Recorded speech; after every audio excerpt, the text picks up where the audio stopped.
Today I experienced firsthand during this crisis that we're experiencing with MAGA and Donald Trump. And what I'm experiencing is that the effects of Donald Trump and his administration these past 8 months or 9 months have taken hold. But be aware, racism and prejudice has always been a problem in this country, okay? It's just right now what's been happening is what Donald Trump is doing, along with the Heritage Foundation and his administration, has strengthened and emboldened racists and white supremacists.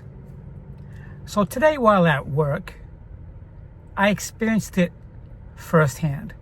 And it happened to a co-worker of mine who's only like 22 years old.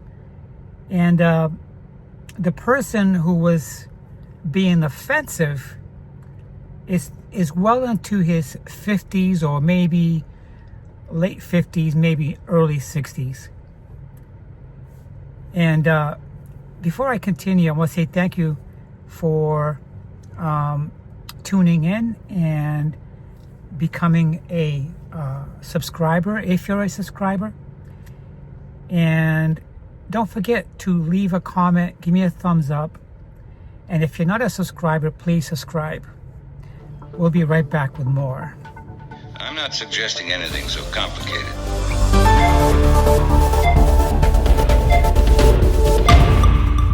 So today, as I was saying, I experienced it firsthand, but it's something that's been happening in our country for a very long time.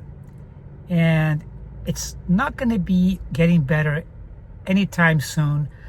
This I can assure you. So I'm at work in a desk area where we work, and a rep from a different company is with us because he comes to my store every week. And my associate is Hispanic. And he's sitting at his desk, just doing his job. And the rep is a Caucasian gentleman. I don't even know that I should call him a gentleman. To me, he's a sleaze.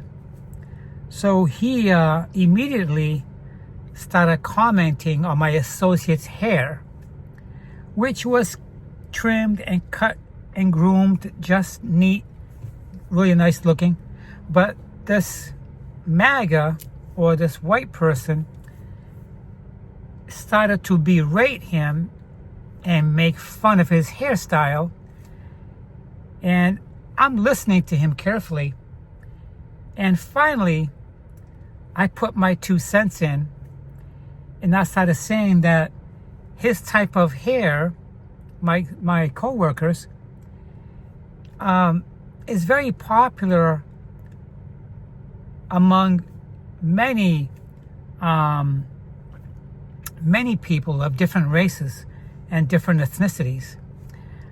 I asked him if he knew who Bob Ross was. Bob Ross was an artist. He was a world-renowned artist who passed away several years ago. And Bob Ross was a Caucasian gentleman of English descent. And he had an afro. And if you try to, if you go to Reuters and punch in Bob Ross, you see some of the questions that's asked is Bob Ross's hair naturally his? Bob Ross has tight curly hair, a lot like African Americans, right? Or other nationalities or races. And I said to him, Bob Ross and another gentleman, that I know who are both Caucasian have the same type of hair as my coworker. And I was trying to make a point that what he was doing was wrong because he's racially profiling him. And he started to confront me on this and saying to me that Caucasians do not have hair like that, and it's solely because he's Hispanic. I said, that's not true.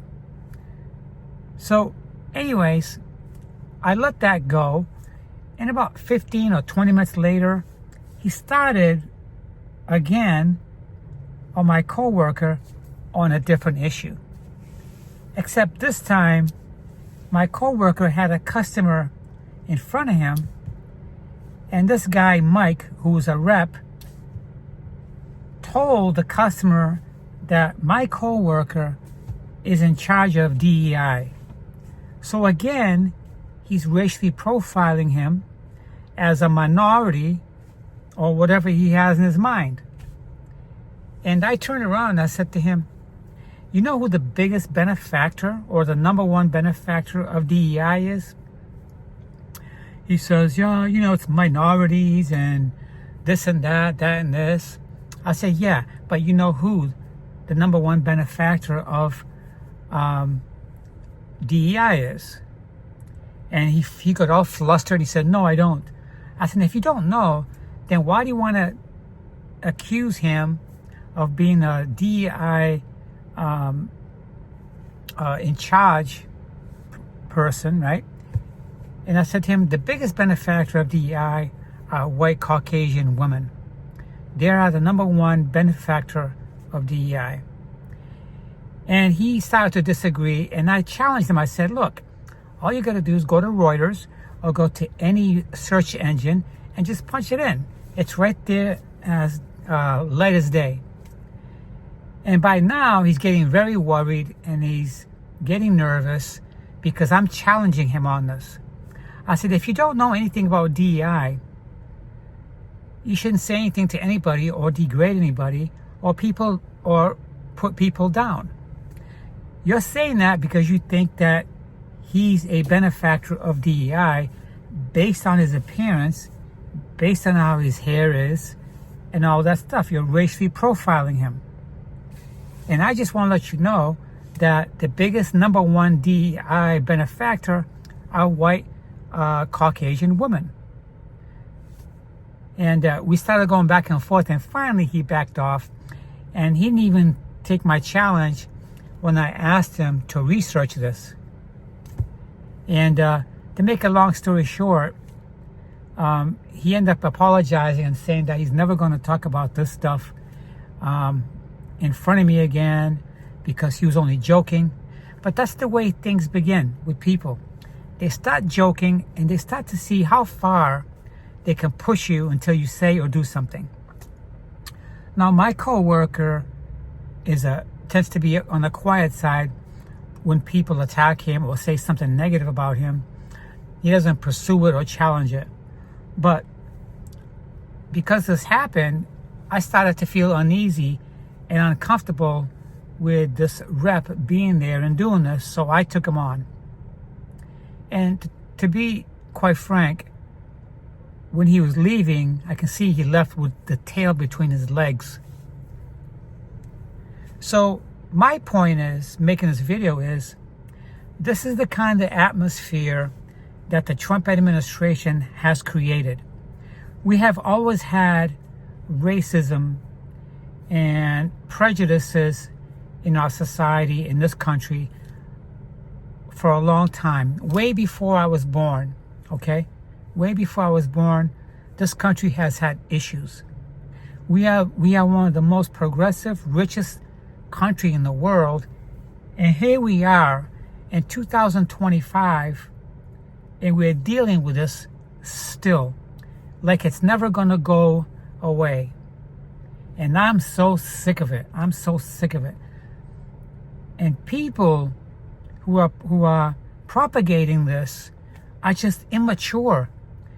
They have small little dicks and small little balls, and they're riding on the coattail of Donald Trump and his administration. They have actually been empowered by Donald Trump, who's supposed to be a leader, but instead he's a loser. Donald Trump is a loser. He's a sex trafficker, sexual abuser, and it's horrible. It's horrible. How can we allow this person to be president? How can we allow him to separate us and divide us in a way that's the worst I have ever seen it? I've ever seen it. The only people who are suffering right now is clearly minorities. Okay? They're having their health care stripped away, their civil liberties stripped away, their voting rights stripped away. It's just crazy. It's just crazy. I can't believe how it's gone. And every day it's getting worse. It's getting worse. And I'm fearful that we're standing on some very, very shaky ground when it comes to us not having democracy anymore in this country. Yeah. It's just shameful. It's so shameful what's happening. And I don't know. And then what happened before I came to lunch, I'm sitting here in my car and I just had my lunch. And before I came to work, I told my associate that I was speaking for, I said to him, I stand firm on what I did. And you know what he told me? He said, I got to do what I believe in. It's not what I believe in. What it is it's either wrong or right. And it's wrong. It's wrong. Okay? My associate is a young Hispanic guy who's born in Puerto Rico. He's never had to follow history that we've been educated on all our lives since grade school. I don't know how much he knows about our government and the history and our presidents, civil rights, voting, how government works. He just told me that, hey, I have to do what I believe in. It's not about believing in it. It's about what he's doing is wrong. Okay? He was labeling him. He was racially profiling him and attached DEI to him according to how he looks, his appearance.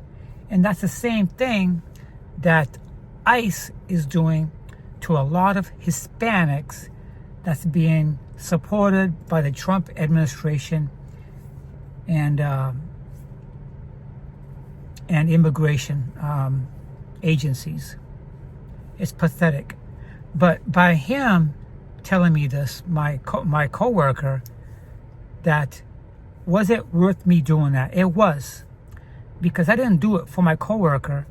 It's just that when he did it in my presence, I felt the negative impact on it on me. Okay? And I have to work in this environment, but I don't have to put up with his rhetoric, his racism, and his prejudices against somebody I work with. Okay? Because if you don't do this, if you don't do the things that I just did today, these things will continue. And every time he comes in on business, trying to bring us more business, he's going to keep doing it. If you don't nip it in the butt, he's going to continue to do it every single time. He's going to think it's his right to do that. Okay? In a work setting. Okay? It's not professional. It's not called for. And it's disrespectful. That's why I did it. That's why I did it. So, what I experienced is only the tip of the iceberg of what's happening in this country. And we're still early in this asshole's presidency that we haven't seen nothing yet. And Donald Trump is attacking all of the Democratic states and cities. He's doing this because he's trying to use fear against us, because like they said, he's a weak person. Okay, he's a weak person. He's a pathetic human being. He's a racist. He's a bigot. And he's using the powers of a president to carry out these atrocities on people like ever before. There has never been any president in my lifetime or in history that's corrupted and demolished this democracy and our freedoms as much as Donald Trump has. It's pathetic, guys. So anyways, I'm on my lunch break. I'm going to try to clear my mind here because I don't want to go back into work feeling this way, but I thought that I just had to share it with you guys. I haven't been putting out any videos, and I'm trying to be very selective of what I talk about on my videos, because I heard that Donald Trump is starting some kind of a task force to comb through social media to pinpoint those people that's fighting against or voicing their opinions against the Trump regime. He's a king now, regime. So don't forget, guys, give me a thumbs up, share my conversation, because sooner or later you're going to be experiencing the same thing I'm experiencing, regardless if you're a U.S. citizen or not. Talk to you guys soon. Washington, D.C., the most corrupt capital in the world. It's not even close. And the corruption starts right here at 1600 Pennsylvania Avenue. Shady crypto deals, pardons for even the worst criminals, a massive cover-up. Protecting pedophiles and sex traffickers, run directly from the Oval Office in the Department of Justice. Tax breaks, no-bid contracts, backroom deals for people who made seven-figure contributions that reek of corruption.